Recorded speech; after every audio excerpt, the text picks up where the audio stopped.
আপনি যেদিন মরবেন সেদিনও মানুষ ভাত খাবে। এই গ্রামবাসী ধোকা ধোকা, মহল্লাবাসী ধোকা, এগুলো সব ধোকা, সব ধোকা। বন্ধুরা ধোকা, স্ত্রী ধোকা, এগুলো সব ধোকা। সব ওই রাত্রে খানা খাবে, আপনারে দাফন করে আসে। আরো বেশি খাইব মানুষের ঘরের থেকে যাইতে আইনা ভাত খাওয়া। আও সারাদিন কাঁদছেন আপনি, শরীর দুর্বল হয়ে যাব খানা না খাইলে।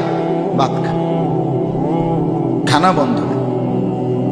লাশের সামনে, লাশের সামনে মুসলমান আজকে জানাজা, লাশ সামনে, এখানে দাঁড়াইয়া জিগায় খানাটা কোন দিন কইয়া লাইলে ভালো আছিল।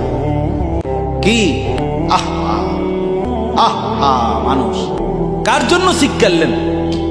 এই মানুষগুলো তারা আজকে জিগায় খানাটা কোন দিন, 4 দিন না খানাটা কি সোমবারে করলে ভালো হয় না মঙ্গলবারে করলে ভালো হয়? কত অনবুঝ করে লাইলে ভালো আছিল। লোকজন কি আর আবার পাইবেননি? হ্যাঁ, মানুষটিরে আবার কইটো আইবেন, আজকেই কইয়া লাইলে ভালো।